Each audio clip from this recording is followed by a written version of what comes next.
All right. Well, hello, Hannah. Thank you for doing this today. Um, yeah. So, just to start off, I think just some sort of like general get to know you questions. Where did you grow up? I mostly grew up in St. Paul.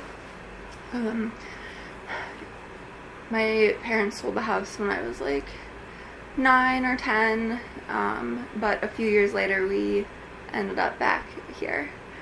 So You went. Did you go like out of state? Or? yeah, mostly out of state. We moved for a few years and then ended up back, back in St. Paul when I started 7th grade. Okay. And you've been here ever since? Mostly. I traveled for like a year after high school. But otherwise, yes, I've been here.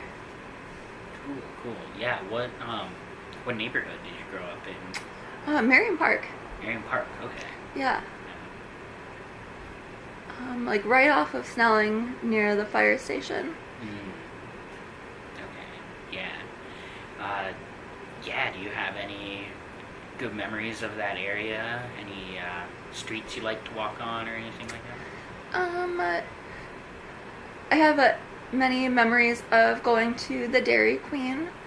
That was right around the corner. I don't think it's there anymore in any way. But yes, Dairy Queen. And the firefighters at that fire station, they would have a big super soaker, and like to spray the kids with the super soaker from their truck. That sounds like a lot of fun. Yeah. Fun for a kid, Yeah. especially like in the summer or something. For sure. Yeah.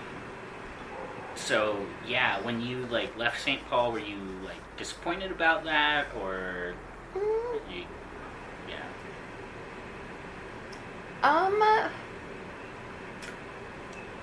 No, I wasn't disappointed. I mean, I was, by the time we moved, 10, and I hadn't known anything else, so it was just some sort of an unknown, but I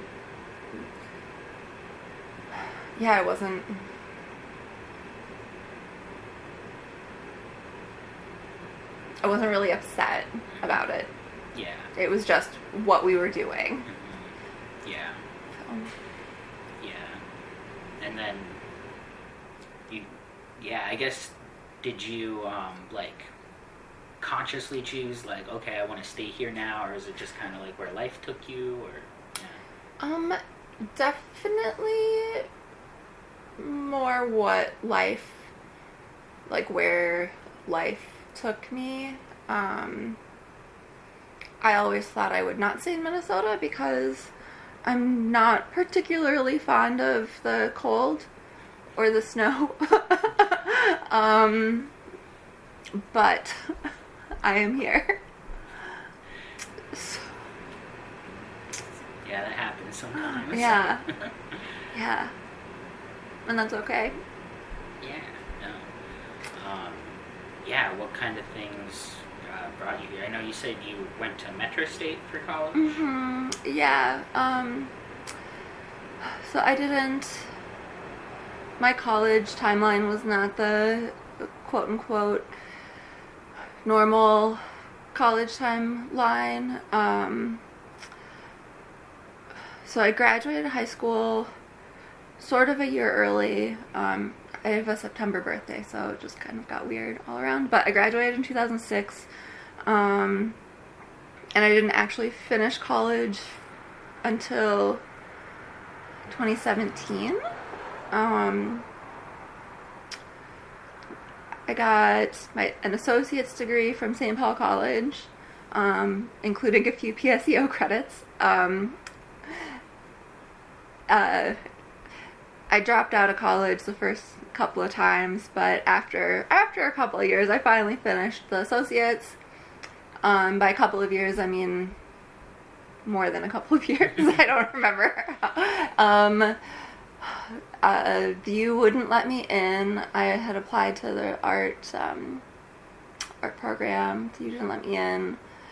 So I went to St. Cloud State for a year, which was just terrible because I was working full time.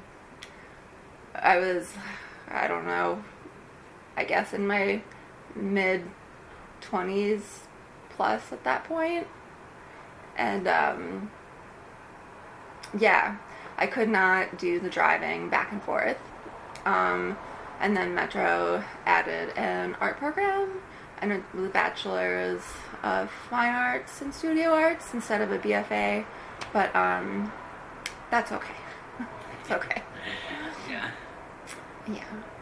So, yeah, you said you were working full time. What were you doing for work? I worked at Whole Foods. Oh boy. Okay. Yes. I worked at Whole Foods for 5 years. How was that?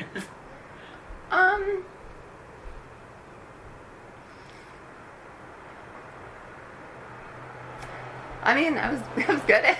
I was good at it. This was, I think Bezos bought it like the last year I was there, but the first several years were not under Bezos, so it was different. Interesting. Yeah, Mm-hmm. Yeah, I guess I forgot that like Whole Foods wasn't owned by Amazon at some point. Yeah, no, it was John Mackey. That was the Whole Foods guy. Yeah. Yeah, what was different? Is there stuff that you liked more about it?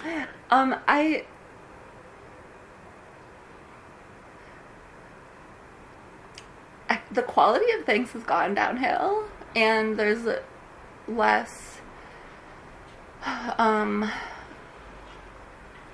like vegan things now. Yeah. Yeah. So that's what you were doing during, like most of your college time, or like? Yep. Yep. Pretty much, yep. Yeah. I couldn't do. I worked part time and went to college for a little bit, and I couldn't do it. So I can't imagine. Yeah, no, it's terrible. Do not recommend.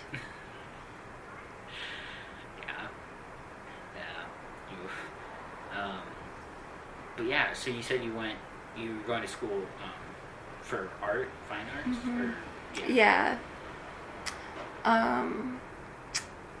Yeah, I thought that I was supposed to be a painter, but it turns out I'm a potter. Metro State has a program with Northern Clay Center, so I got to take a class at Northern Clay Center while I was in college, and yeah. So Metro State got me back there. Actually, I was a clay camp kid at Northern Clay Center when I was a child, a long time ago. Like 25 plus years. Wait, how old am I? Yeah, 25 plus years ago. So there's some, yeah. I came full circle. Yeah, that's cool. Yeah. So it sounds like, did like your parents encourage like creativity and whatnot? Yeah, I was unschooled for most of my childhood, like up until we moved, when I was 10. So, yes. Tried a lot of different things. Yeah. How would you say that, like sort of growing up in a different vein than like a lot of other people do, like, have you noticed differences in? Yes, very many. It was so many. Yeah. In all the ways. Yeah. Yeah. Yeah. What kind of differences?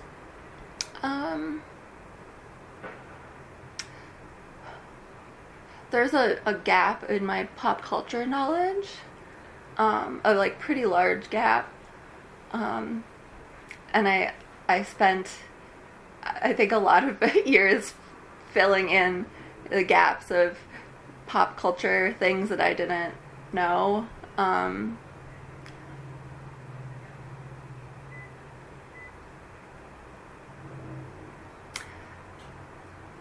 Yeah, I know you really like Star Trek. Was that I do like Star Trek. Thank my parents for that one. Probably, yeah. So they got you. They at least got you Star Trek. They got me Star Trek, yeah. Otherwise, if it wasn't on, it was called PBS. Now it's TPT. If it wasn't on public television, or Star Trek, and Wheel of Fortune was also acceptable. But yeah, that's about it. Yeah. Do you like know why your parents decided to homeschool you, or yeah. So generally, and I was actually unschooled, which is a more extreme version of homeschooling. Okay, I wasn't sure if I had heard it correctly. So, yeah. Okay, I'm glad. Okay, unschooled. Yeah. So I had a very alternative upbringing. When people choose to homeschool or unschool their children, it's usually for one of two reasons. Either religious or like hippie reasons, and my parents fall under the second category. That's not surprising. Yeah, no.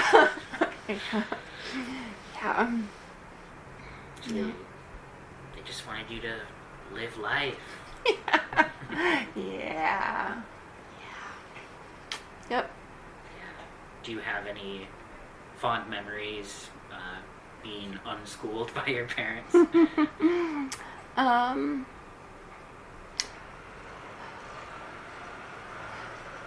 Yeah, I mean, my sister, I'm very close to my sister.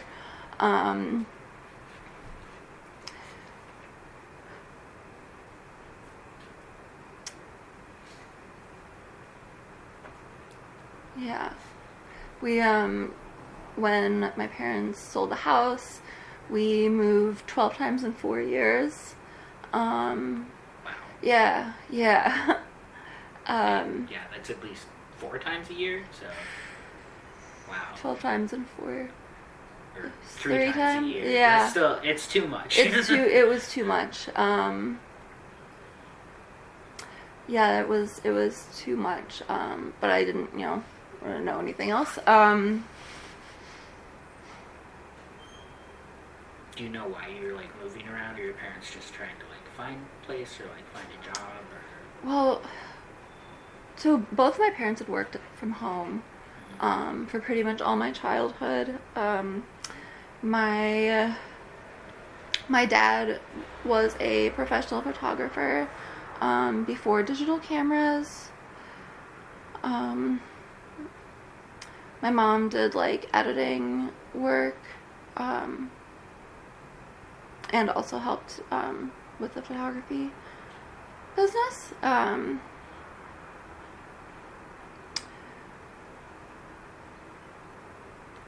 I've told them that it was a midlife crisis, and they strongly disagree when I say that.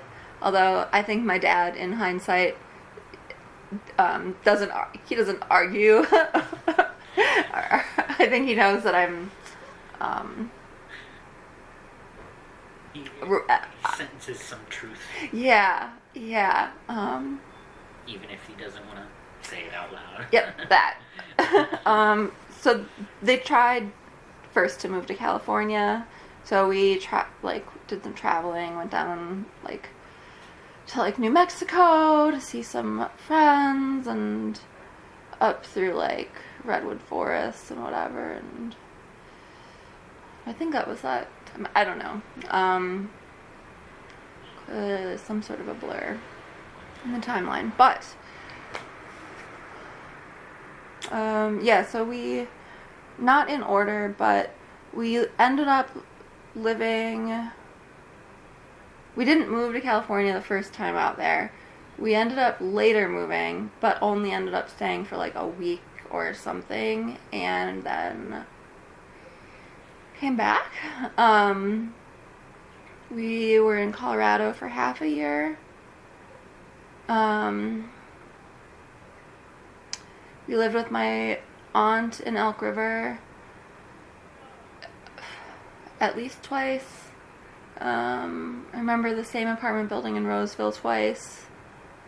One or two different places in Merriam Park again, and then they ended up buying a house in Hamlin Midway, which, yes, is where they are to this day.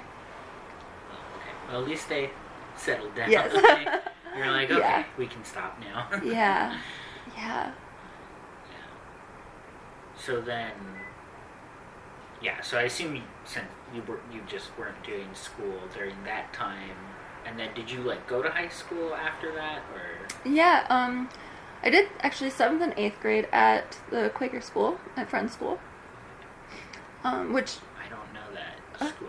It's over in Hamlin Midway, Okay. right by the high rise. Oh, okay. It's like, there's like that high rise, and then a short building that's to the west of it, Okay. and that is the school. Oh, And my okay. parents are like a block on the other side of the high rise. Cool. Yeah. But it makes sense that two parents who chose to homeschool for hippie reasons would then send their children to a Quaker school to transition from being unschooled into a more sort of traditional Yeah, that's probably a good setting. stepping stone. Yeah. I guess I don't know. How are Quaker schools different than traditional or public school or whatever? Well, if I had had any public school experience as a child, I would be able to give you a better answer. I know that a weird thing... Well, I don't think it's weird, but something that's probably quite different is meeting for worship, which is where everyone's basically quiet and sitting in chairs for 20 minutes. Yes, I knew the Quakers did that. Yeah. Yeah. Sounds kind of nice, but Mhm. yeah. Yeah. Yeah, I mean, did you have like any favorite teachers there, or did you enjoy it, or was it like such a big change? Like, yeah. I mean, I was a pretty anxious child, so did I enjoy it? I have some nice memories, but yeah.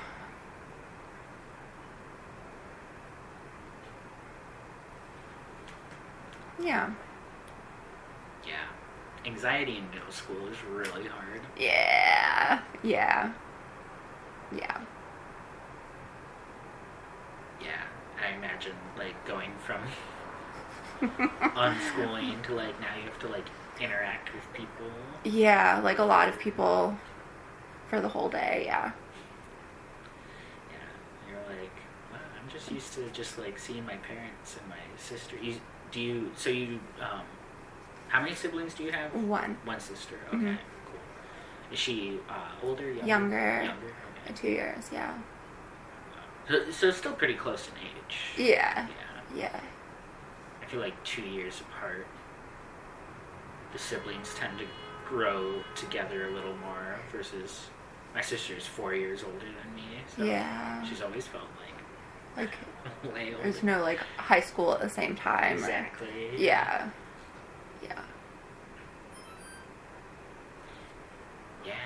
You said you were close to your sister. Mhm. Yeah, were you just like close friends growing up, or like why is that? Sorry, it's loud outside. Yeah, all the trucks that aren't supposed to drive by. Yeah. There's been a lot of, like, drag racing, or cars that sound like they're drag racing down the street, but the echo here is really, like, a lot between the buildings. Like, Yeah. yeah. Yeah, I imagine since the walls are so high. Yeah.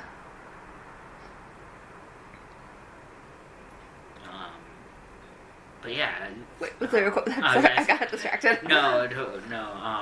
But yeah, it's just, your sister. Oh, yeah. Like, yeah.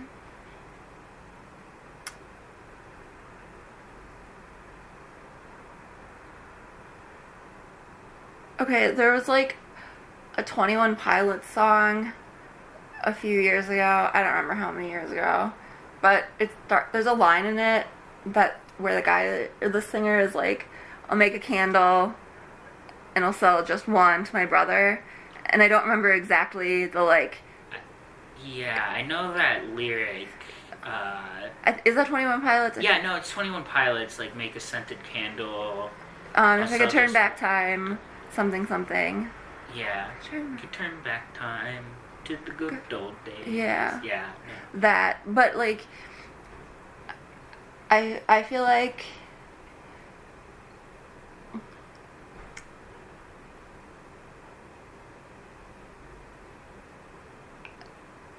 a sibling who grew up in the same environment, that close in age, is, like, really the only person who knows what it was like.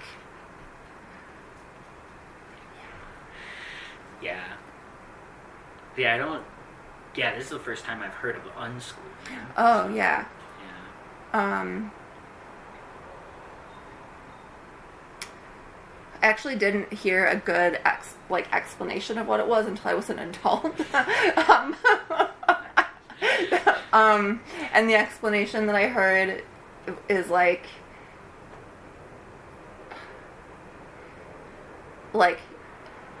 children want to learn, and when they're given the, like, resources to learn, they will naturally want to seek out things to learn.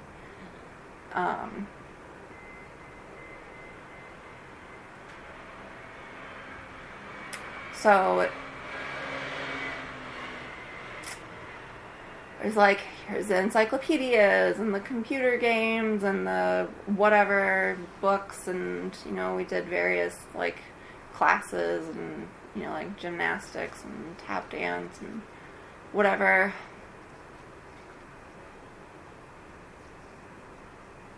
Yeah.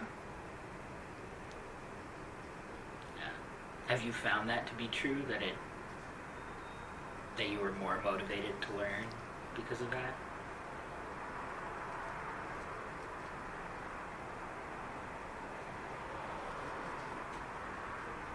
It's a good question. I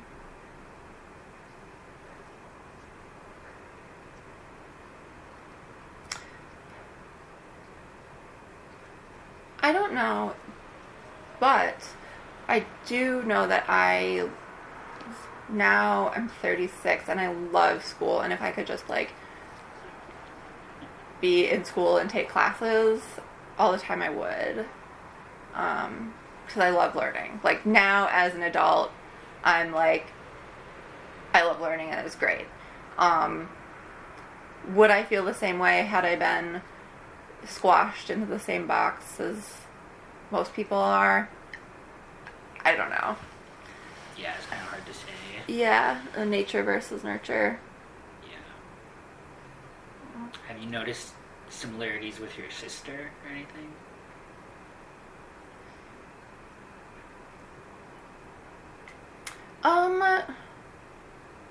My sister and I are, like, identical, but in some ways we're totally opposite, but still, like, identical. So my sister was able to, like, do the school thing and jump through the hoops a lot more easily than I was able to. I think in part due to an ADHD diagnosis when I was 30. It's like, would have been nice to know earlier. Explains a lot in hindsight. But my sister's was just able to jump, like, figure out the things and jump through the boxes or hoops or whatever. So she graduated college years ago, and she's working on her dissertation for a PhD right now. So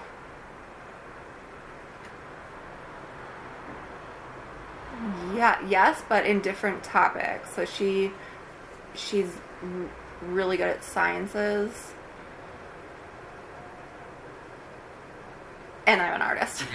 That's sort of the two. Yeah. That's how people. It's like the two ends of the spectrum, the two genders. Yeah. Yeah. The late ADHD diagnosis is rough. Mm-hmm. Talking to people who've gotten like a late diagnosis, it's been like they're glad they got it, but it's still really hard. Yeah. And the process of getting the diagnosis can be really hard. I lucked out and I got a doctor. I found a doctor who listened to me and has worked with me. So she was able to diagnose me without making me jump through a lot of the hoops, for which I am grateful, because the hoops are ridiculous, first of all. And second of all, like, I'm a grown-ass adult, and I know how to mask and fit in, and so I might be able to pass or fail, depending on how you're looking at it, any of those tests, because a coping skill is finding workarounds. I'm really good at finding workarounds to pretty much anything. Yeah, no, it's really hard. Like, I've seen some TikToks and stuff. It's like the mask is just like, it's stuck to your face. Yeah. Because, I am currently in the process. I had a therapist a few weeks ago. My therapist was like, you should maybe get screened for ADHD. And I'm like, oh boy. Okay. But it's something that a lot of people are going through right now because of more awareness, which is good, but it's also very overwhelming for people. Yeah. But it's really like it's neurodivergence, which is so natural. Like,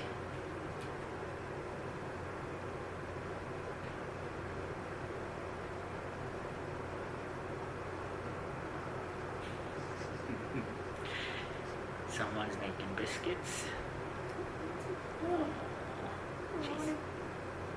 She's very sweet. Settling. And you say who's on your shoulder? Oh yes, this is Madera. She is my cat. I adopted her 10.5 years ago.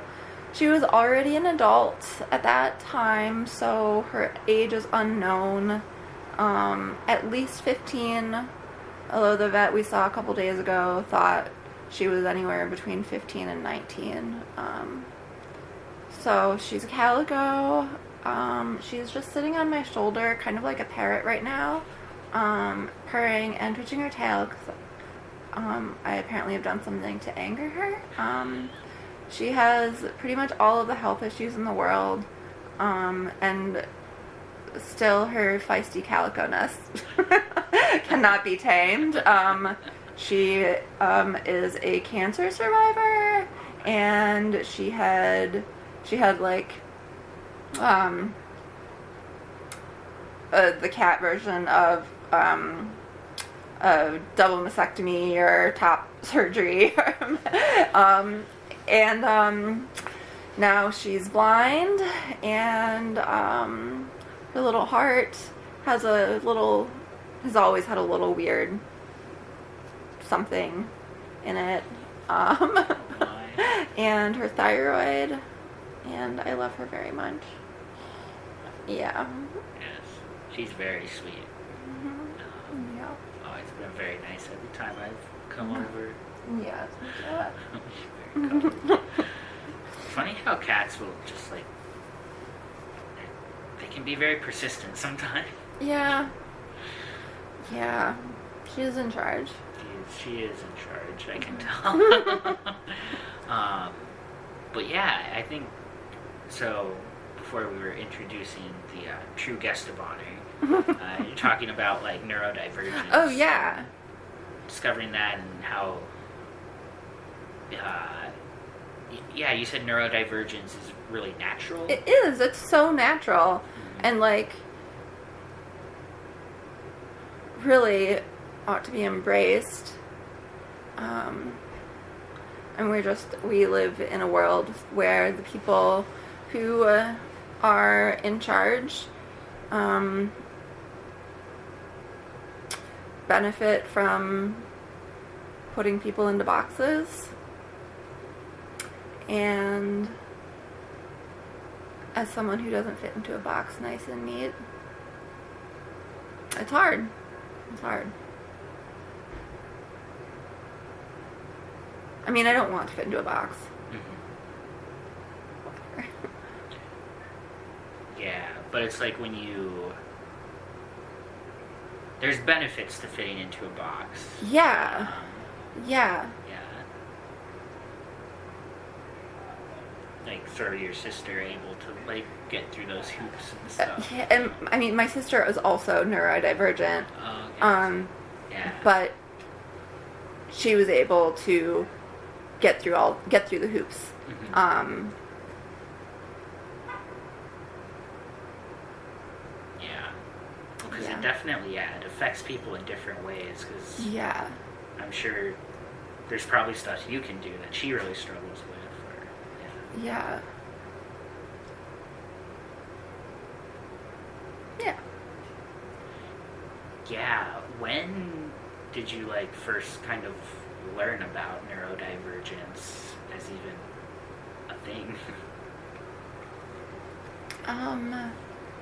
Because with the word neurodivergence, the last couple of years or so, really, yeah, when I was, I don't know, 29 or 30, and I was suspecting, and maybe even 28, I don't remember,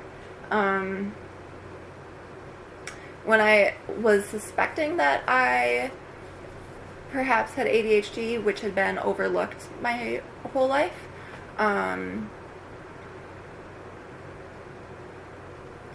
I started, like, being able to analyze more the way that I, like, process things and take in information, and just the way that my brain works. I'm like, you know what? I think that my brain doesn't work the same way that everybody else's brain seems to work. Yeah, and I imagine it might be kind of hard since you were raised in such an atypical environment already. You could sort of maybe brush something off as like, oh, well, yeah, I was unschooled or something. But it's like then realizing like, oh, wait, like actually maybe there are some differences. Mm-hmm. Not to put any words in your mouth. No, that's accurate. Also, people who are, like, femme, like,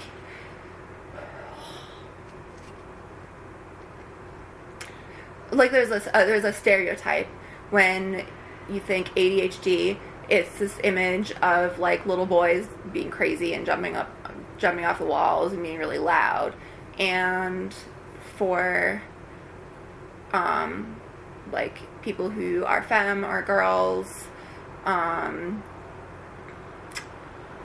it's different. It like that is not always. I mean, that's not always a presentation in everybody, but like.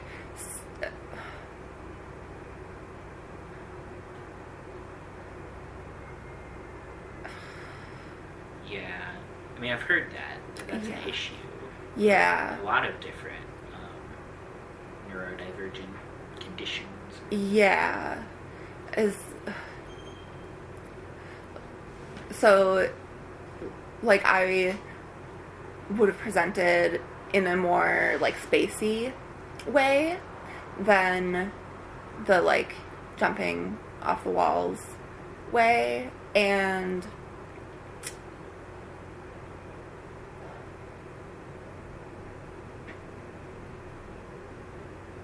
just lost my train of thought. I wonder why. But yeah, I mean, you're just sort of talking about like how. Yeah, it is different. Like, and it causes like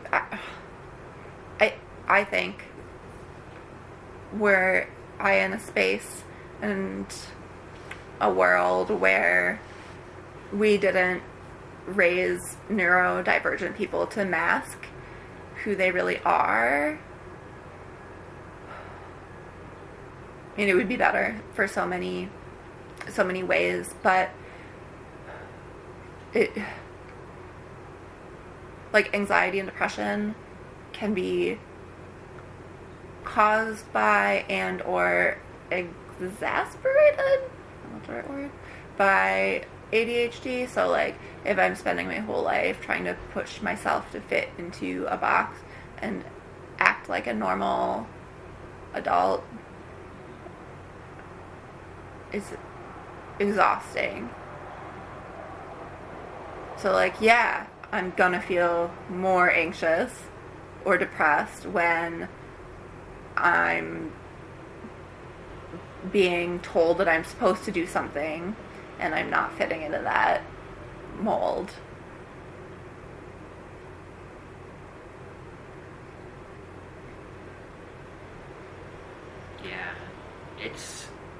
Yeah, the accommodation stuff is really big, because I think people think like, oh, that's gotta be so hard, and like, yes, we have to make adjustments, but like,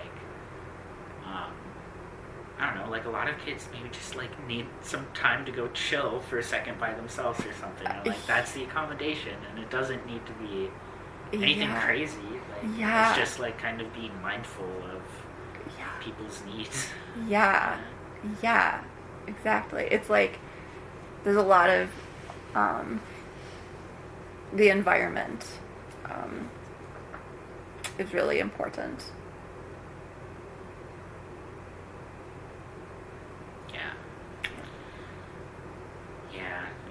Well, I am glad we're sort of in the age where we're talking about like anxiety, depression, just all these sorts of conditions more.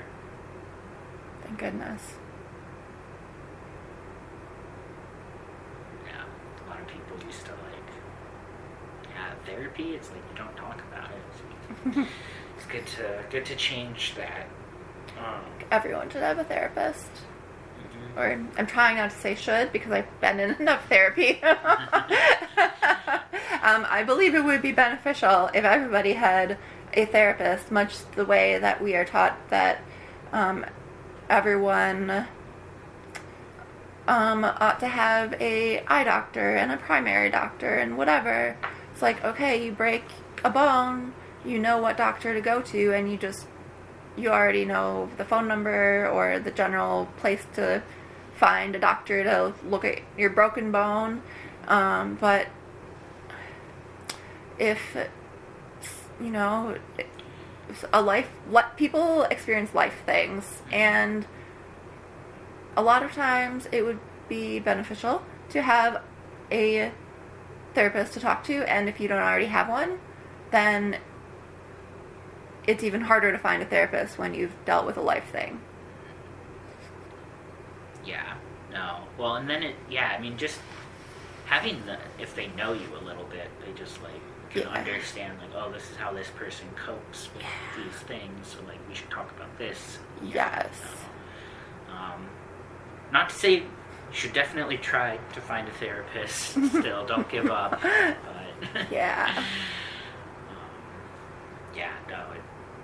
I like that, thinking of like, just thinking of it like a primary doctor or something. It's just someone who you go see if you're having problems. Some people need to go to the doctor more than others for certain things, and like, it's just, Yeah.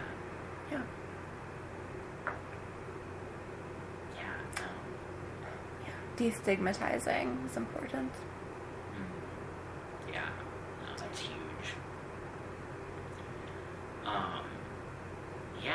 Well, thank you for talking about that and talking about your own experiences. You're welcome. But so I'm sort of like trying to get the timeline lined up. So you were unschooled and then, thrown into the crazy Quaker school. Yeah. Then you went to high school in Hamlin Midway? I went to Avalon Charter School, okay. which used to be on University next to the Y, and now it's actually in this neighborhood, like just south of, like the C&E lofts. Wait, is that south? Yes, south. Okay, cool. Did you enjoy that there? Yeah, that was shockingly an alternative high school. It was a project-based high school, and I loved it, and I thrived in a project-based environment. Yeah, can you explain what that means? Yeah, so there were classes that you could, sign up for and take, but being in classes was not the bulk of the day, and you would create, okay, so there's whatever standards that you have to meet to graduate high school, and for any of those standards you could create a project. There was a project proposal. You fill out what standards you were going to meet and what is the project you want to do to like learn the things to meet the standards. Yeah, it's cool. I think we should explore more ways to sort of test people's knowledge. Not even test, but just give people knowledge. Yeah. Okay, and then you graduated 2006? Yeah. Okay. And then you went on your college journey. Yeah. I went on a college journey. Yes. Yeah. It definitely happens. I know some people in my undergrad who were like 28 years old finishing up there.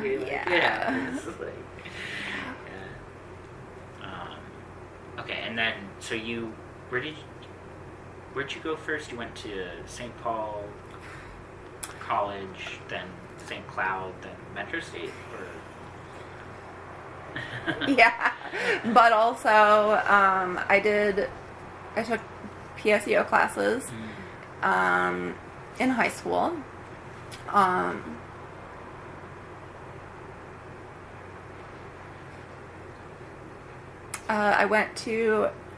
I tried going to Antioch in Ohio.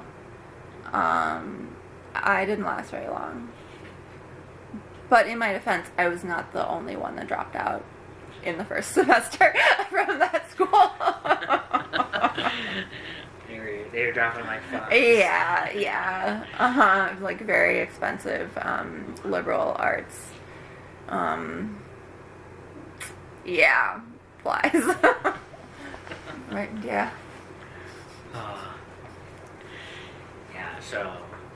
So you bounced around, but then you finished at Metro State? Yes, I did finish at Metro State. Yes.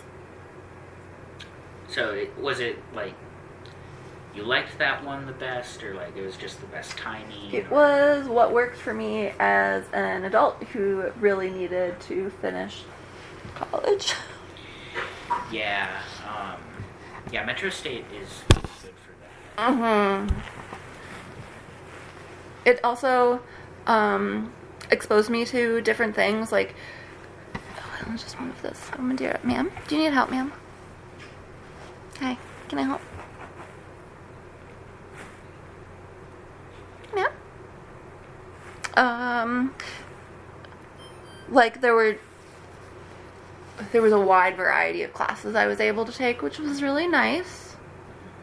I met, like, one of my closest friends in the world there, so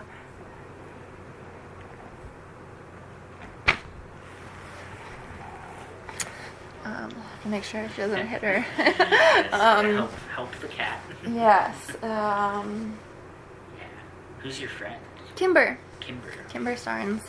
She lives in Washington now. Disappointing. Was she from there originally, or?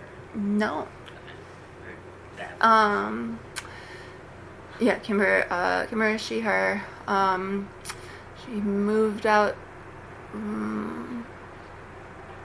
No, she's not from there originally. She had lived there before, but then moved back for a guy. Yeah. But yeah, what do y'all do together? What did you do in college? We worked on art projects together. She took clay with me at Northern Clay Center. Kimber hated it. Yeah. So she wasn't meant to be a potter. No, Kimber thrives with two-dimensional media. Painting.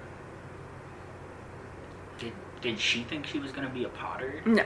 Okay. It was just a class that she... I was wondering if y'all did a switch. No. I'm gonna help Madera find the bathroom, because now maybe that is when she's looking for the bathroom. Totally understandable. Oh, I know. That means that growl, I think, means I need to use the bathroom. Why are you picking me up? I'm gonna use the bathroom in the living room.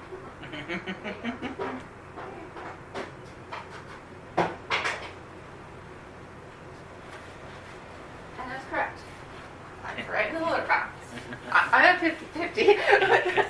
Her guessing, is this the old lady litter box dance?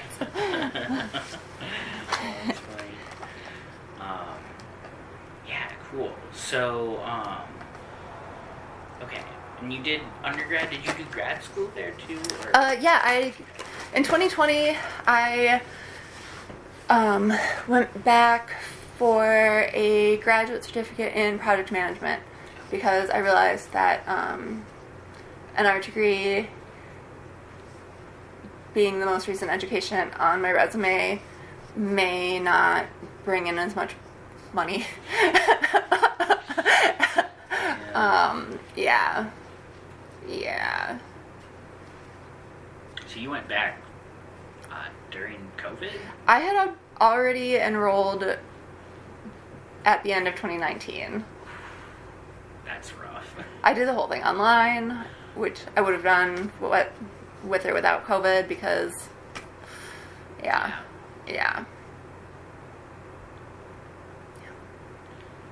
How did COVID impact you? I'm gonna throw food in the microwave real quick. Oh yeah, for sure. How did COVID? If you want to pause, or what? Well, I'll just keep it going. I can I cut. got chili. Oh, no. Oh, nice. Good to keep some glucose for the brain. Yeah, I need that. Okay. How did COVID impact me? Yeah, which I realize that's a very broad question, so you can go whichever way you want with it.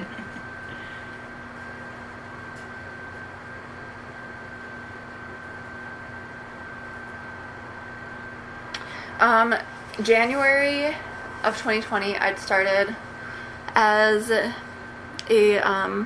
part-time bank teller, and then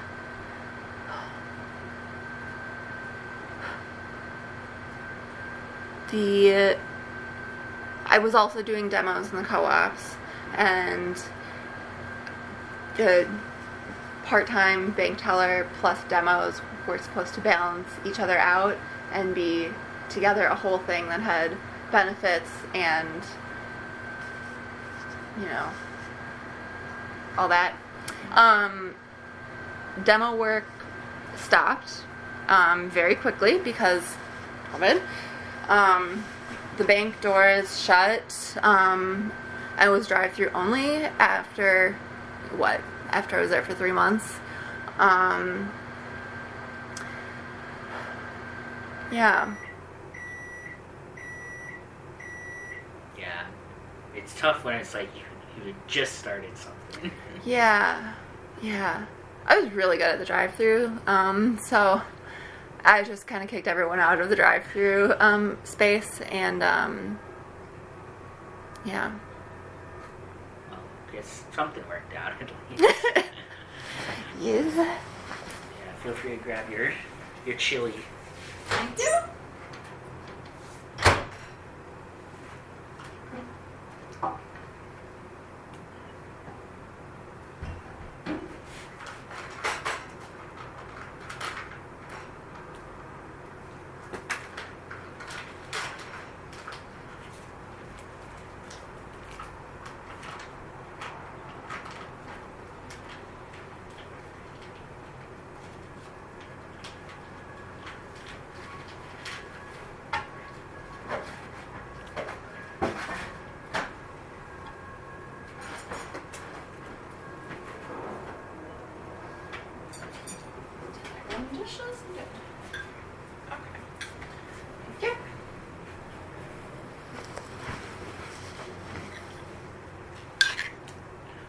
Lovely.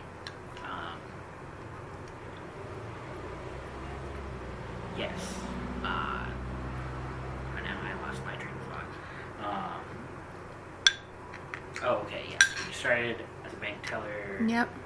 You were gonna do the demo work, got canceled. Mm-hmm. Yep. It's really tough if you're expecting benefits too. Mm-hmm. That's hard because we live in America.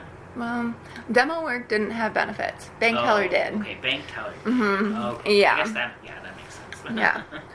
Well, okay, that's good. You have the one with benefits. Yeah. Mm-hmm. Yeah.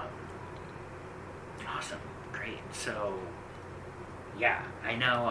So this is a tenant oral history project. Mm-hmm. We've talked a lot about just like you, which is great. It's been really very interesting to learn about someone being unschooled. Never heard that before. Mm-hmm. But yeah, so I'm just like curious about all of your experiences renting. I mean, do you remember the first place that you rented? Mm.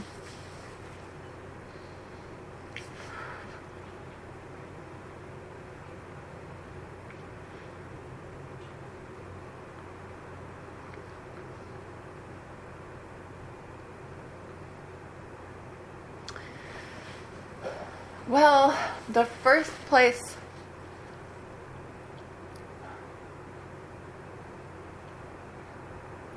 my name wasn't on the lease the first place, and I'm like debating if this counts as as renting. because my room was a closet. Well, I'm very curious to hear about that experience. I think that house became condemned maybe 10 years after I lived there. How did you end up there? My friends had rented it, and they were like, get an extra person, and I'm like, great. Okay. So you just like gave them a little rent to stay in the closet? It was an actual closet too? Okay. Yep. What was your setup? Did you have like your little... Is it just like a bed or like... Yeah, it was a closet that was under the stairs. Oh So my it was God. like a triangle slanted. So it's like you're like doing the Harry Potter Yeah, pretty much. We don't, Yeah. Fuck J.K. Rowling. But, Yeah, okay. yeah, agreed. That's Yeah. Wow. Okay. Although it was my choice to be It was a choice. in the cupboard under the stairs, and yeah. Yep. Okay. Well, yeah, it's good it was your choice. It was my choice. Yeah. So, okay, that's I think that counts. Okay. Well, That it was my depends who you first- ask, but I Yeah. think that counts. Yeah. Yeah. Uh-huh. Sweet. How long were you there for? I don't know, like a few months. Okay, good. I was like 19 or 18 or something, Oh so my God, okay. yeah. It's really funny. Yeah. Yeah, and did you rent through most of college? Or Yeah, I have never owned property, ever. There were, as a millennial, I did move into the basement of my parents' house twice.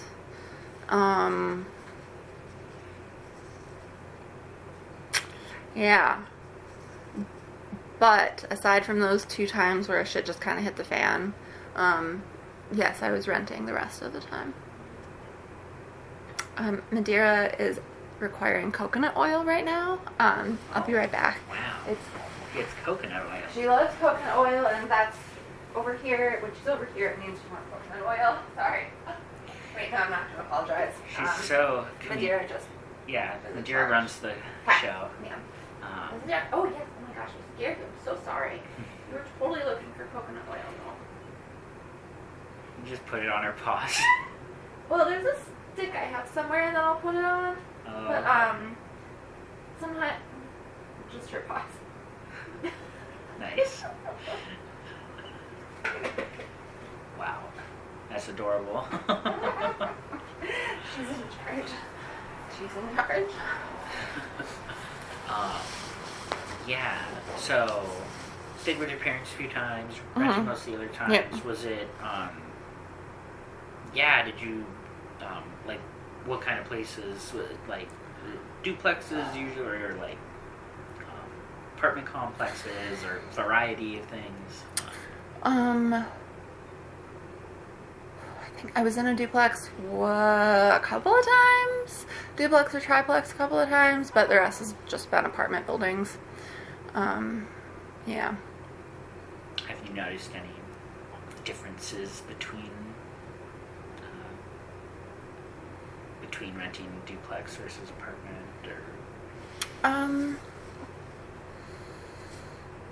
Well, I wasn't in very nice duplexes.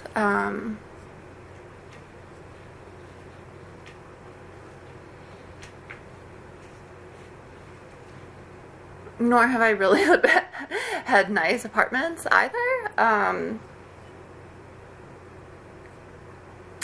I lived in a building in Lauderdale a couple of times for like years. And that place was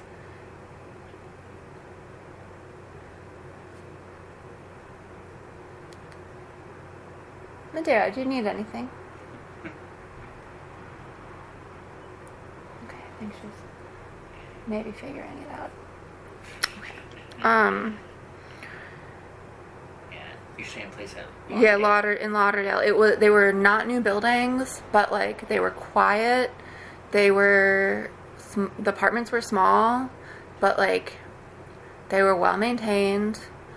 Um, there was nothing fancy, and the hallway, like in between. I think that the hallways, it must have been grandfathered in because the hallways were very small, but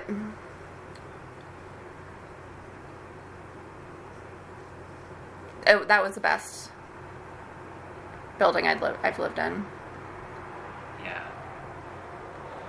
And like laundry didn't really work. So I would either be spending too much money on the laundry machines in the basement or hauling everything into my car, driving over to my parents' house, and spending like any free time I had doing laundry at my parents' house in between going to school, which I'd always been told would be the key to things like owning property. And now I imagine it's kind of one of the things that keeps you from, because you have the student loans, I assume. I do have the student loans, yes. Yeah.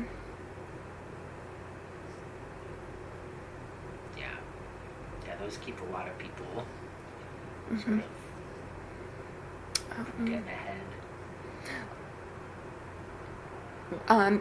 Being only one person is also a barrier, because the cost of property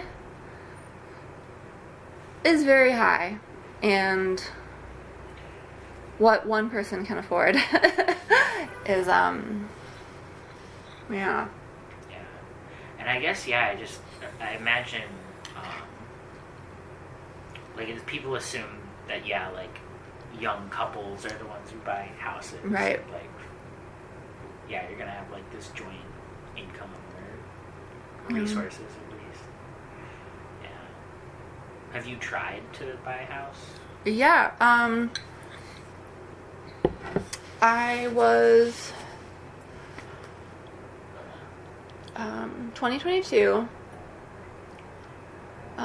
At the end of 2022, I was approved for a mortgage. And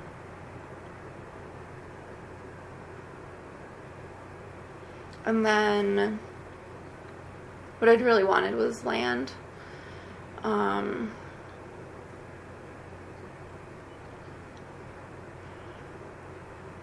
Either like land with a house already on it, like a hobby farm, or land that I could purchase and then build on.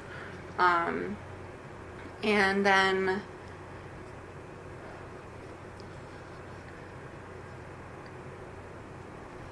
kind of like reality hit over what I could actually afford. Oh, I know. Meow.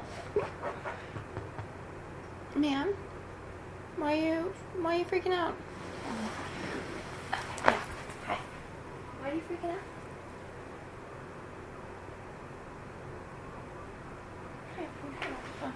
I don't know if we're gonna sit or not. Yeah, you're saying, like, Reality. Yeah. Is your phone still working? Yeah. It had a weird. Okay. Anyway, sorry. Should be. Oh, I'm just getting texts. Okay. I miss. I started to lose the train of thought again. Yeah. So, I really wanted, and I still would love land.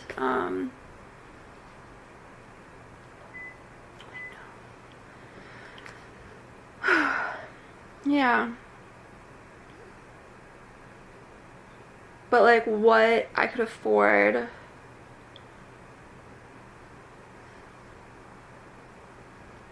like anything that already had a house on it, like houses would need like a bunch of work.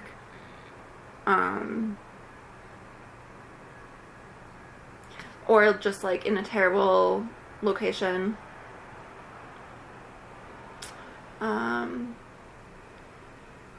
I learned just about everything about tiny houses and container homes that exists to learn.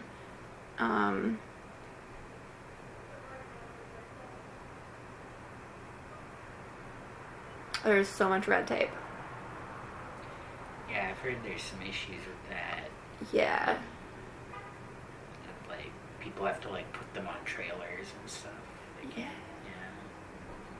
Some, like, laws about, like, habitable sized dwellings or something.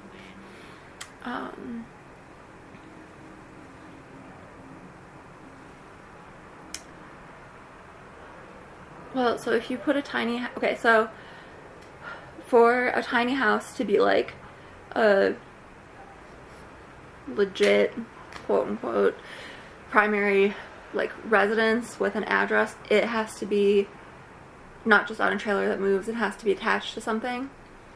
And so you could, you know, do a slab or these, like, basically concrete posts in the ground.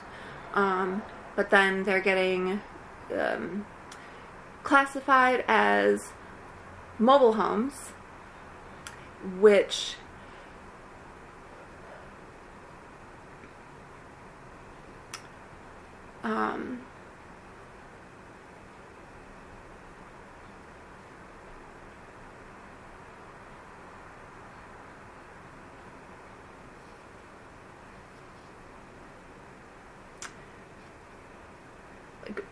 generally mobile homes can't be in the city. Like, in... Like, that's why there's, like, trailer parks and whatever. Because generally mobile homes can't be in the city. It is a huge problem. Very classist.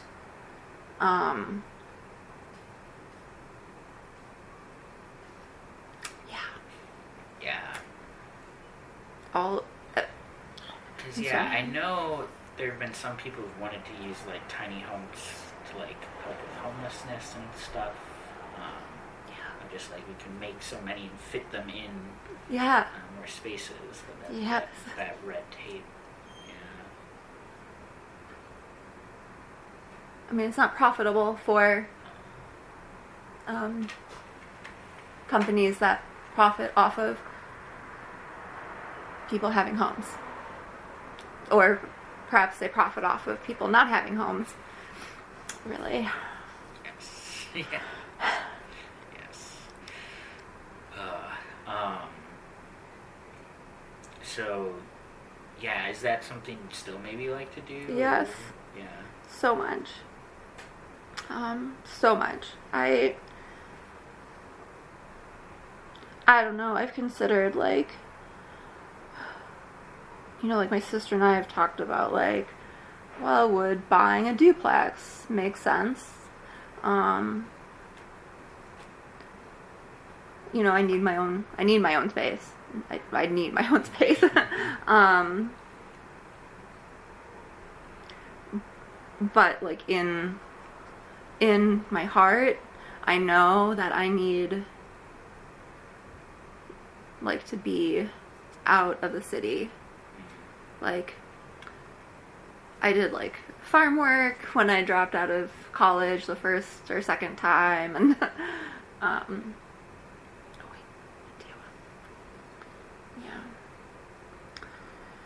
yeah, but everything's really expensive.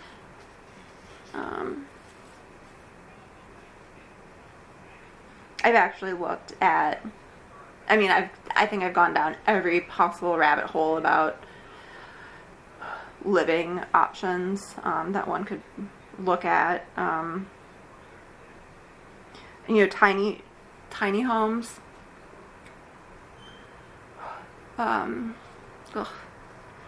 Tiny homes are basically, well, a lot of tiny homes are actually classified as RVs, like recreational vehicles. It depends on, you know, like, is it on a trailer bed that's moving, and is it all of that.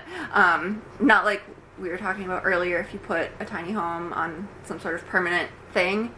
I'm not referring to that right now. But there are tiny homes that are classified as RVs, which open up some options, although not so much in a permanent option. But, you know, tiny homes, these, like, the companies that make them, you know, can be easily $100,000 for a tiny home or more. But RVs, like, I could get a really nice RV for half of that price. Like, not like top of the line, but like, it would be the same thing, but it would be really nice. I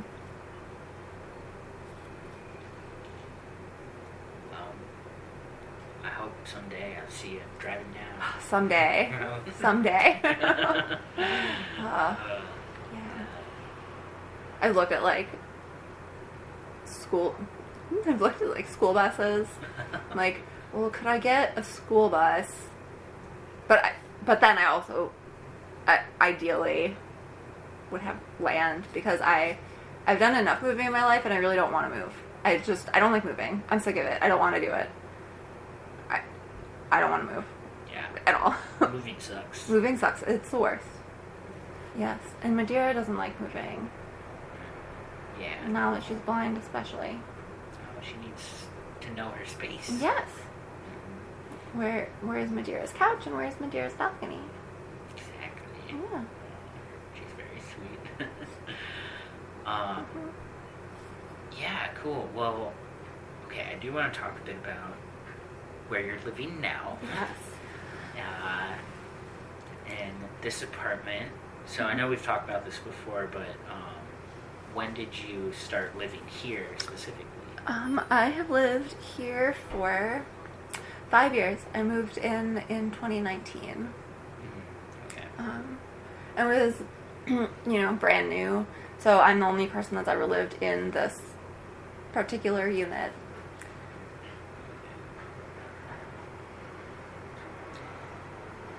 Yeah, and how has it been? Well,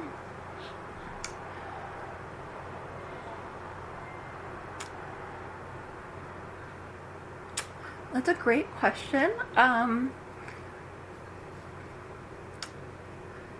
So I moved in and there were very few people living here when I first moved in. So I was so excited. I was like, I have my own like laundry machines. I have a dishwasher. It's like, this is, I've never had these things. You know, when I moved in 5 years ago, I'd never had my own laundry machines, or, you know, I'd had a countertop dishwasher that I ordered off of Amazon that I used for a while when I was in Lauderdale, which was great.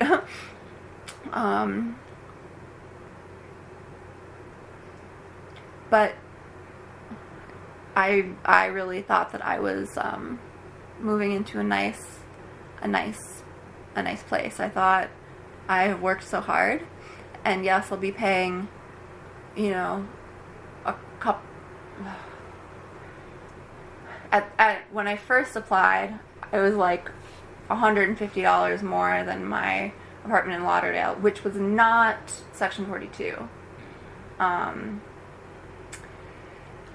And this building is Section 42, and it was more expensive, but I thought, it's like, it's time. I've lived in these crappy apartments basically my whole life. I'm gonna figure out how to come up with the extra money to live somewhere nicer, because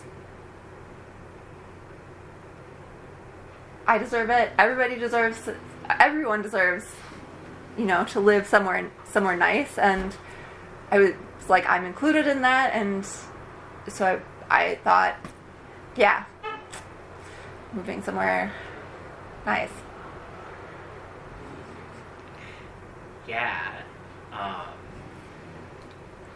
yeah, I guess it hasn't quite. No, it hasn't. It hasn't really. It hasn't stayed nice. It's been really sad watching the kind of what's happened to the building and the people living here over the last 5 years. Yeah, do you want to talk about some of the incidents that have been recorded that y'all have documented while you've been here?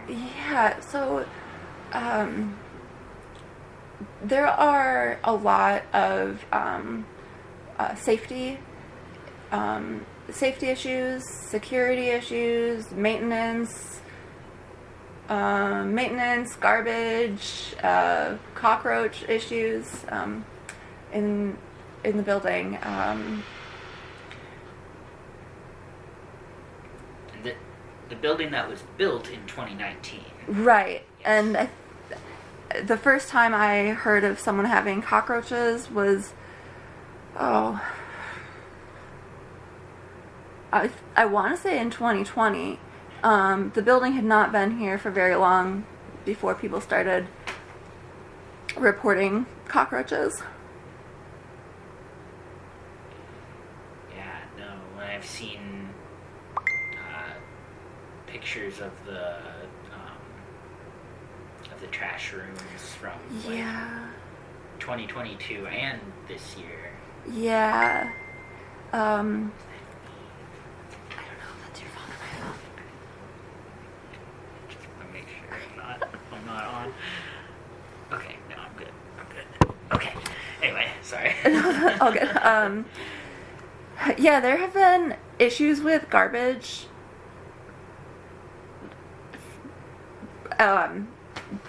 For basically as long as I can remember. You know, at the end of 2019, in 2019, I moved in the summer. The building wasn't full. I don't remember how many months it took for the building to be completely full. But pretty much the garbage issues started as soon as the building was full or mostly full.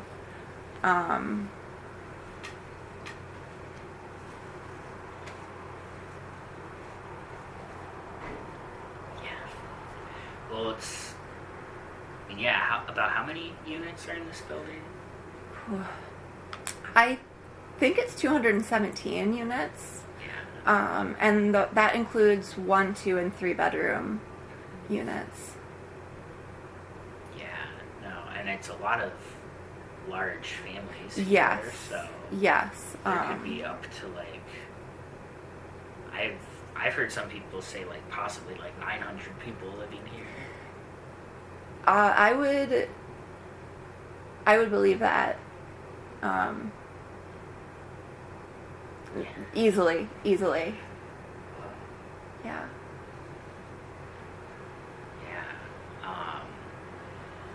And yeah, you talked a bit about safety issues. I know there's been issues with doors getting damaged and stuff. Yeah.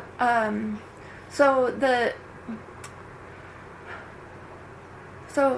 there's the building. It's basically a giant horseshoe.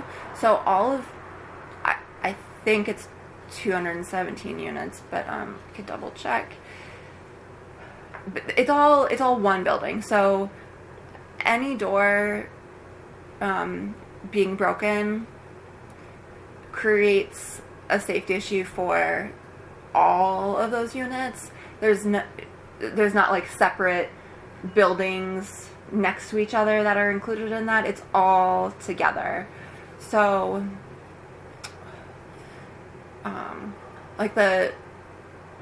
the door closest to me has been broken.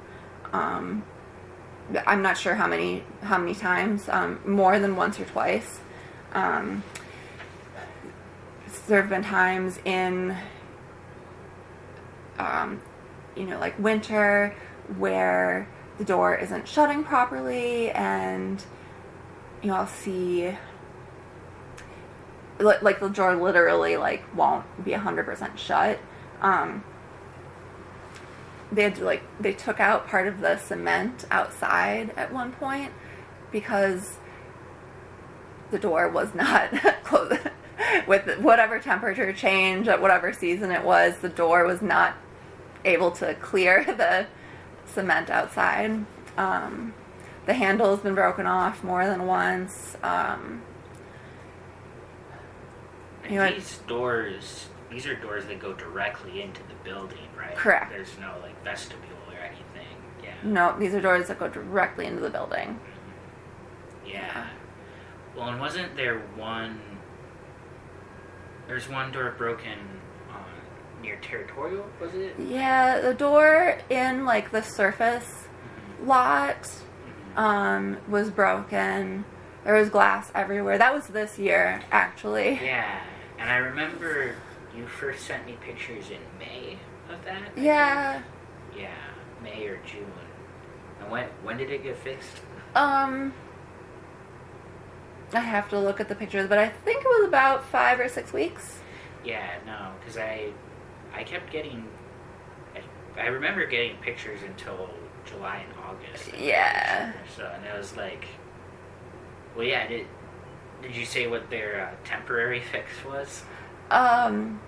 They put cardboard over the door, and, like, they didn't even remove all the glass. So there was still glass in the door frame. And the door that was broken was like an exterior one, and this is one where there is like a little vestibule. But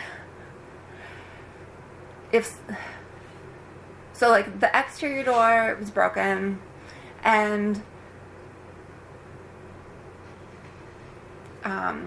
one of my neighbors at one point actually found a kid that was stuck in there because they had gone out the door that goes into the building, and they didn't have a key because they thought they were going outside, but that door that was still full of broken glass and covered in cardboard didn't open, and so my neighbor at one point actually like saved a kid from being stuck in there.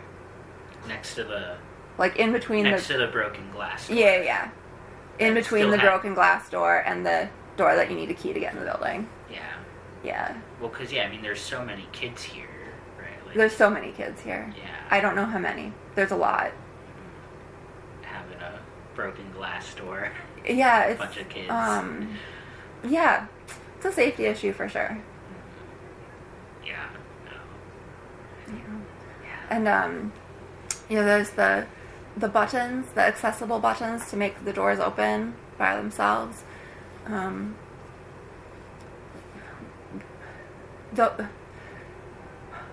The plates on those will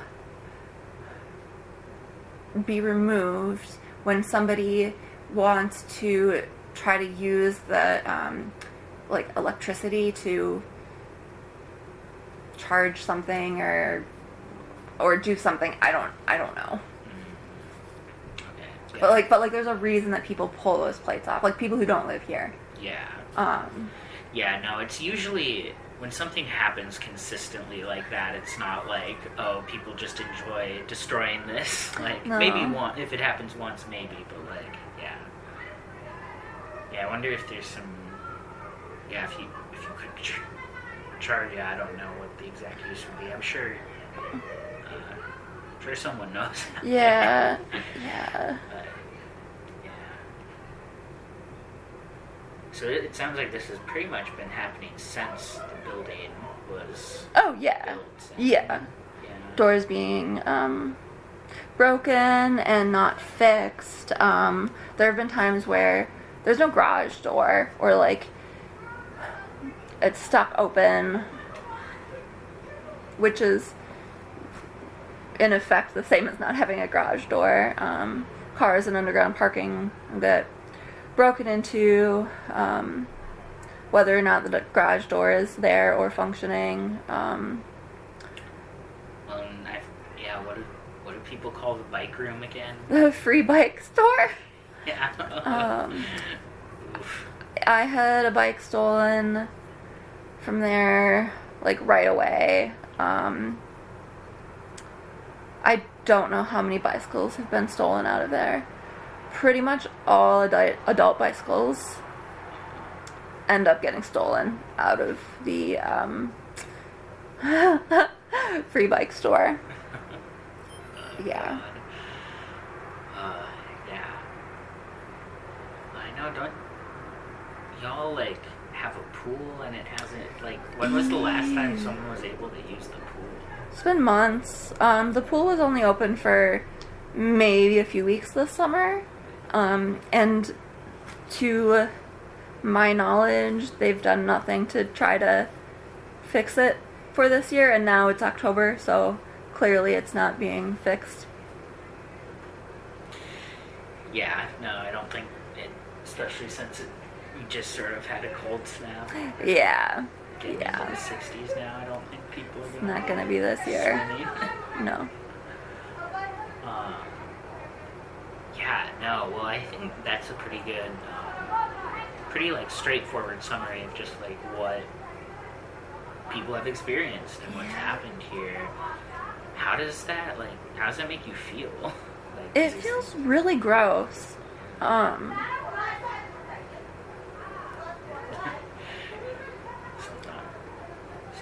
friends outside. Yeah. Yeah. It's like a combination of sad and angry.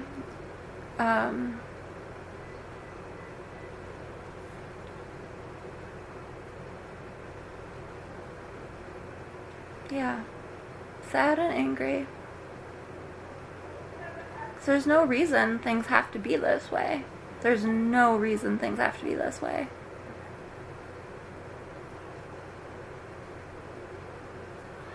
Yeah, it's so frustrating when it's like, yeah, this is unnecessary.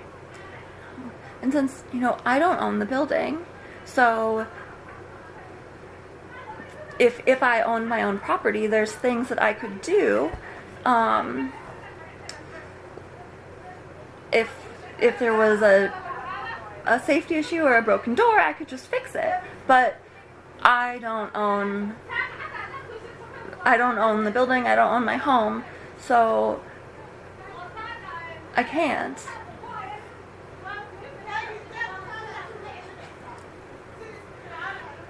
wonder if the recorder's picking them up.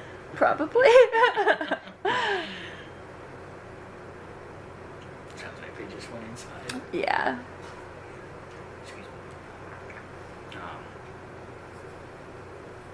But yeah, you're saying, like, it doesn't need to be this way. It doesn't need to be this way.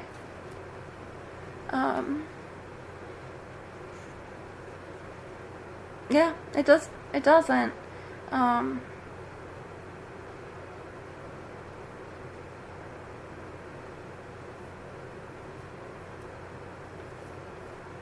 And I feel like my concerns, have never been listened to. Yeah,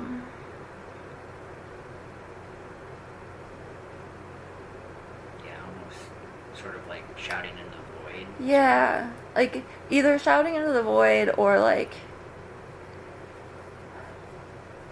just being met with gaslighting.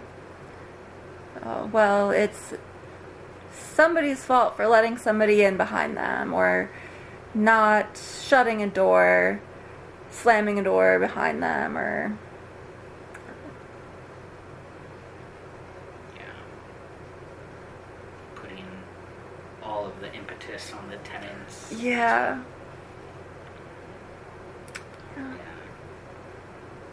Because, yeah, I feel like that's something that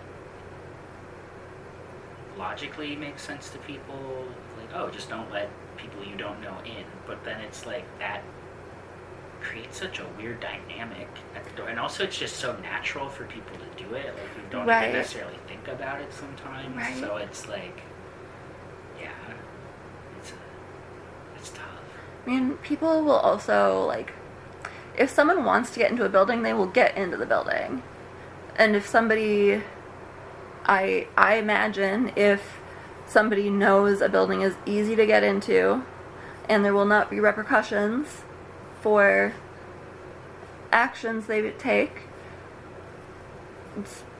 it's probably a building that other people are also going to want to get into. Yeah, well, I mean, yeah, this isn't quite the same thing, but I think of growing up, there was like this one Holiday Inn that high schoolers would sneak into to go into the hot tub. I was like, yeah, people did it because they knew they could Right. get away with it. Right. No, that's totally, I mean, high schoolers and adults, like high schoolers trying to party and adults trying to just like, I mean, it's different, but like it's the same concept. Mm-hmm. Yeah. Yeah. I mean, yeah, like in high school, like where, you know, like there's the spot where there's no cops and there's going to be no adults, and yeah. That's where the kids And that's go. where the kids go. Until they find it. Yep. And then they find another spot. But, yeah.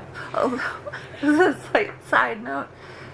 Back in the early 2000s, we had like bonfires with all the alcohol and All the accoutrements. yeah, that's the word. Yeah, so we'd have the bonfires with all the accoutrements, and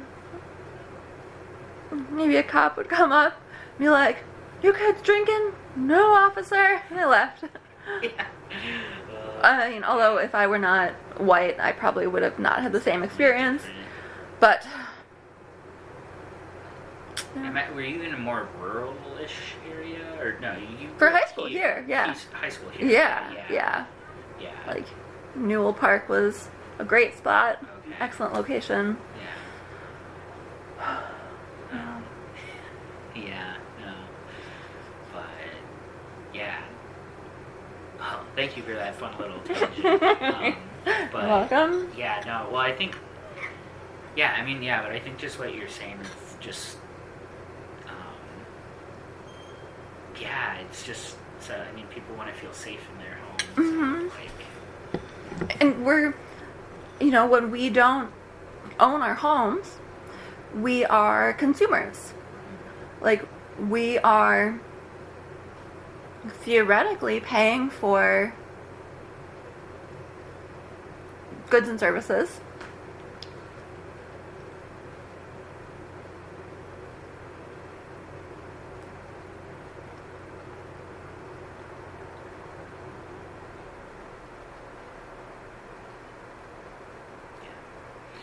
Yeah. You're paying to have certain things, and Right. yeah. But then they make it really hard.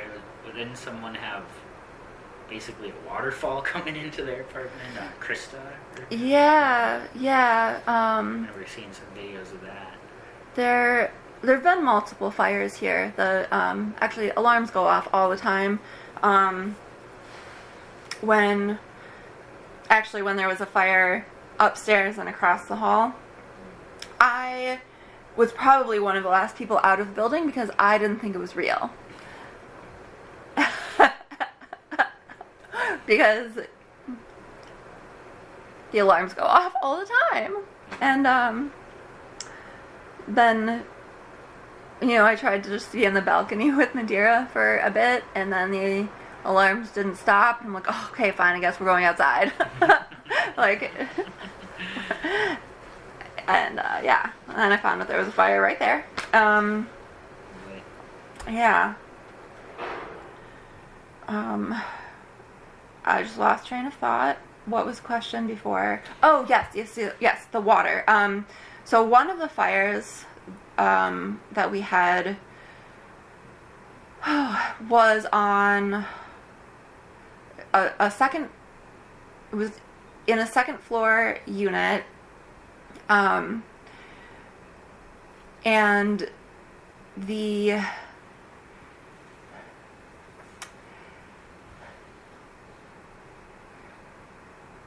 and I'm not sure if exactly where all of the water was coming from. Like, was it because it was more than just sprinklers, and there was.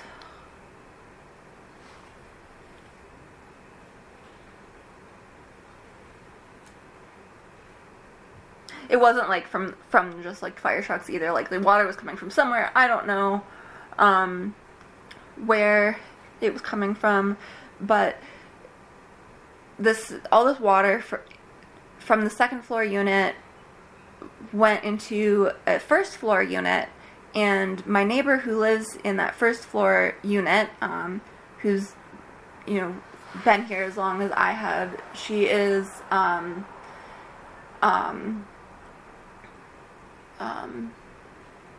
legally blind and has a few other like health and mobility issues, and so of all the units, of course, for this fire to happen above, it's this one apartment with my neighbor. It's like it couldn't have picked a worse apartment to flood. And it was so maddening. Myself and another neighbor ended up cleaning a bunch for her, and it was just such a mess. And they had to gut parts of like her bathroom, and like so much stuff had to be like thrown away.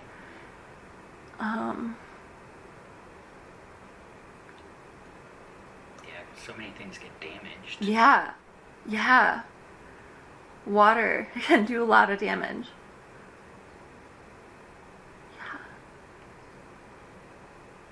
Yeah. I imagine that must have been so hard. And she has a seeing eye dog too. Yes, right? she has a seeing eye dog too. Yeah. He must have been very alarmed.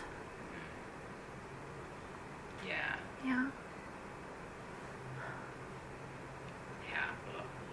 Like all these crazy issues, and then didn't she have some like troubles with like paying for the other shelter and stuff? Yeah.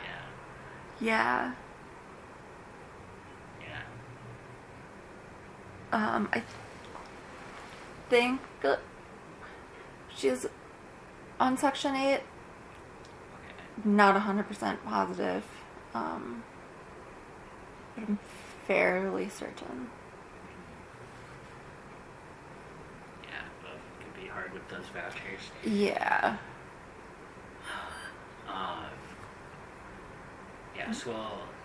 Yes, thank you for giving a good, like, sort of summary of all the issues. Yeah, it sounds so tough because it's, like, really constant. Yeah. It hasn't just been a one-off issue or a one-off situation with garbage piling up. There are ongoing issues that have been here basically since the beginning. Yeah. Once I found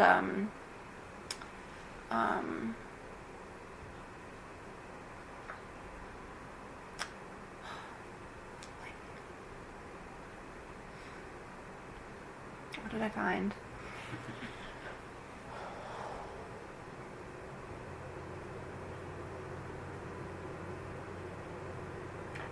Once in the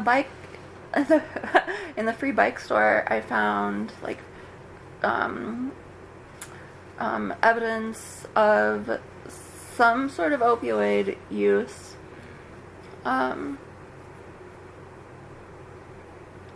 And we'll find on and off like burnt tinfoil. And there have been times where like you could smell it in, smell what smells like burnt popcorn is actually not burnt popcorn. Yeah. I think it's fentanyl. If you're Yes. like smoking pills. Yeah. That's that's a really hard issue that's affecting everywhere, but especially this neighborhood is a hot spot. Yeah. I know the Green Line is people always talk about the Green Line, and I think there was someone who overdosed outside of our office. I wasn't there, but I heard about it. So it's really tough. Yeah. And over the last several years, there's been and kind of everywhere,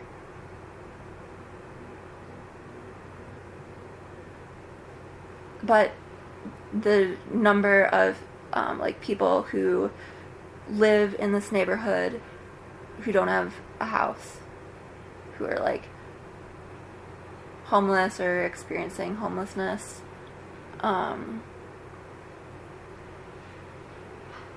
like there's been a really steady increase.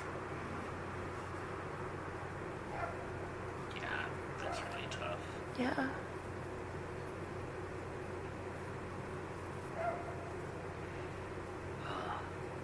Well, I think that's all really important to talk about. And it's especially hard when you know like your neighbors and stuff are suffering. Yeah.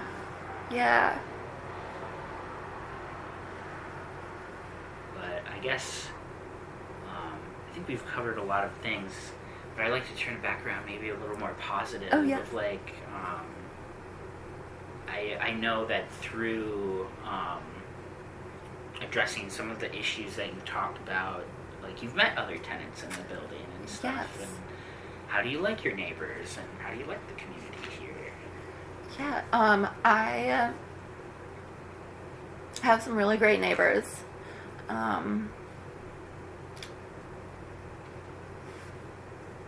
have neighbors that like I consider my friends, and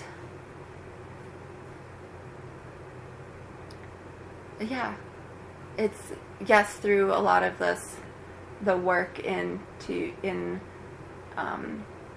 addressing these issues, I've made a lot of really great connections and friends.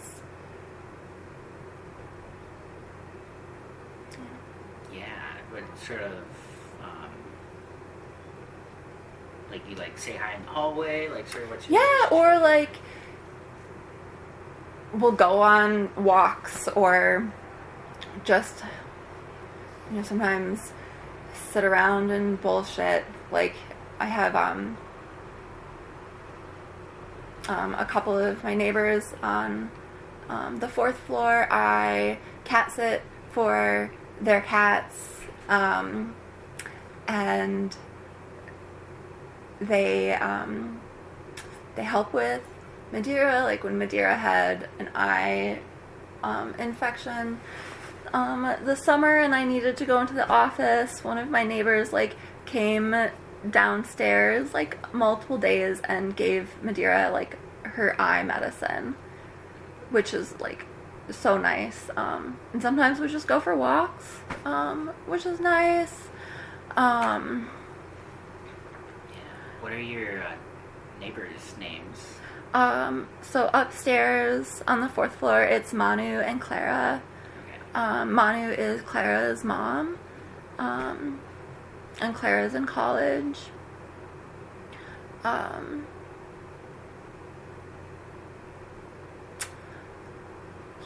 And then my neighbor Deb, who lives like sort of around the corner from me, on this floor.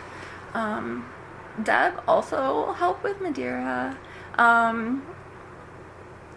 Like, she's had to give, like, Madera's had, I've had to give her subcutaneous fluids. She actually is supposed to have some today. Man. And, Yeah, that's when you, like, do the IV bag. Yeah. Like, squeeze it in. For hydration. I had to help someone do that to their cat once. Yeah. And, like, I've just figured out how to, like, finally do it by myself. But for many times, Deb will, like, come over, and Deb used to be a massage therapist, and so Deb will sit there and massage Madera's little head. But, like, I love Deb, and we, like, Deb and I work across the street from each other in downtown, doing very different jobs. But yeah, sometimes I'll, like, just go over and say hi to her there, and yeah. Or, like, she'll, you know, maybe, like, come over to help with, like, meds for Madera, and then we'll just sit around, like, bullshitting for, you know, a couple hours. Yeah. And I actually just had, so I still love Madera, I just had another neighbor, Jen, offer, so I told her, like, some of Madera's health issues, and she is like, if you ever need someone to go check on her, and I was like, I almost started crying when I read that. I'm like, I have 3 different people who, like, actively help me take care of my cat, or, like, expressed interest in helping me take care of my cat. And, like, it's just such a nice sense of community to be like, I know that there are other people here who can help me. And these examples have all been about Madera, but there's other things that people can help with too. Although Madera is top of my list for important. Yes, ma'am. Aww. She's like, why are you moving? I'm sitting here. Yeah. Like, Manu and I will go for walks and, like, you know, just look at plants and stuff, and yeah. Yeah, and I mean, do you like sort of like the vibe of the community? Like do you feel like even if you don't know someone, or yeah? Well, that's a complicated. Wait, so there's a lot of turnover here. So there's some people who have been here since the beginning. The people I just mentioned actually have all been here since the beginning. And I know there's some other people as well. But a lot of the units turn over once a year or once every couple of years. I'm also, like, I'm a white person, and the building is my rough guess, I don't know an exact statistic, but from my observation, the building is about, like, 2/3, maybe 70% Somalian. Yeah, that's what. Yeah, or I think it's Somali. Somali, but yeah, thank you. I've heard similar estimates of, like, at least 70%. Yeah. And, like, since, like, I don't speak Somali, and I'm, like, a white, like, femme person, it's harder to make some connections.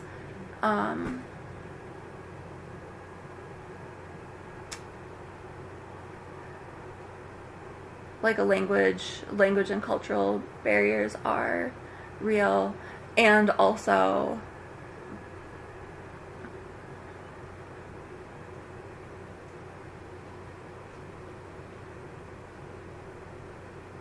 that doesn't always get in the way. Like,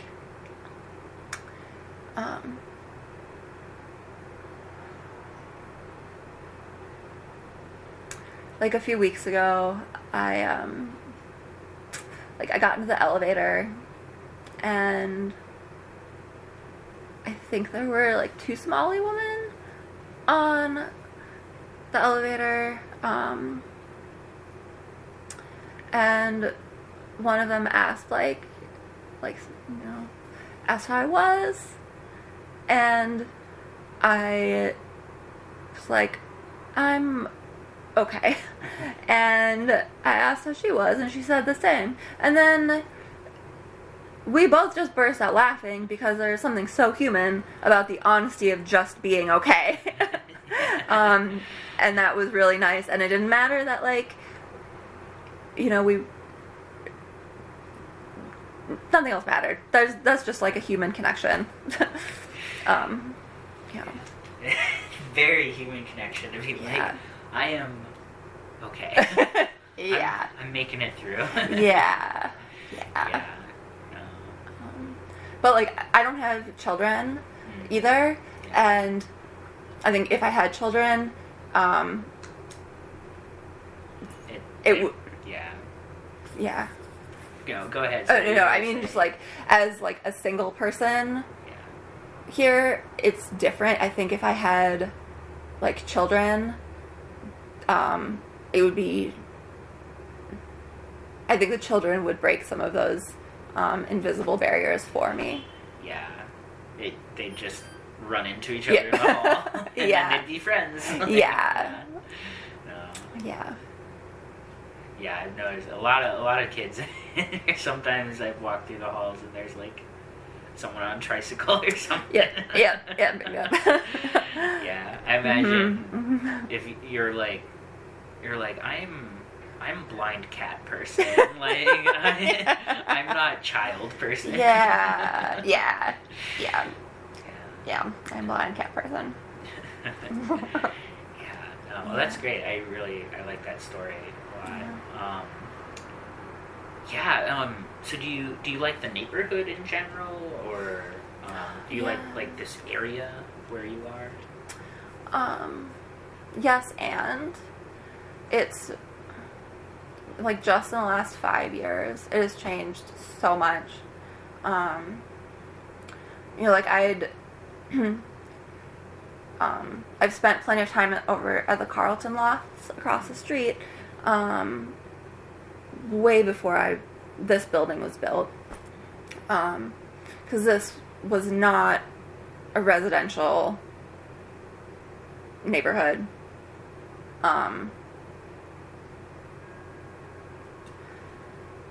there's Carlton and the Lyric, and that used to be it. And then all these other buildings pop up, including the one that I live in.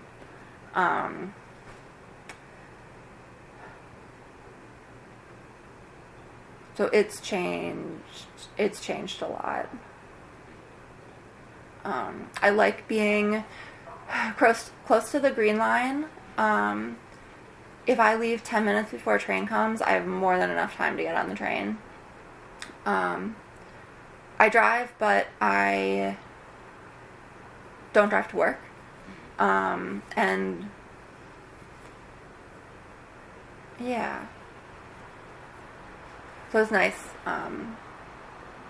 It's nice having public transit so close, because driving in downtown Minneapolis is the worst. Speaking of anxiety. Don't get me started. I was just there the other day. I hate driving in downtown Minneapolis. It's just like, okay, so do I want to, like, have, like, some combination of, like, an anxiety attack and be really angry before I get to work, and then same thing again on my way home? Like, no, I don't want any of that. No. Just let the bus carry you. Right. You can read a book or whatever you like to do. I don't know. Yeah.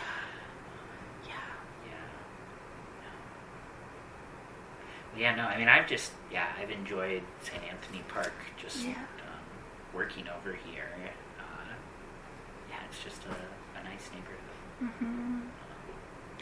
It's like, it's very close to a lot of things, also. Like, it's on the border between St. Paul and Minneapolis, which is nice. Yeah. Yeah, awesome. Well, I like to dig just a little bit deeper before closing things up. So, getting into a little more, I don't know, philosophical questions maybe, but like, what brings you joy? What nourishes your spirit? Pottery. Pottery brings me joy. Camping, being outside.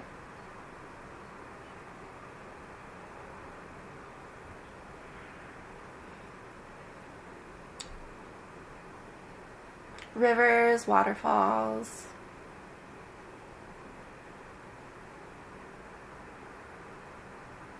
Yeah. Madera. Oh, yes. Kitties are very important. Yeah. Yeah. Yeah. Is there any life advice you'd like to give people? Well, see that face, you look a little intimidated.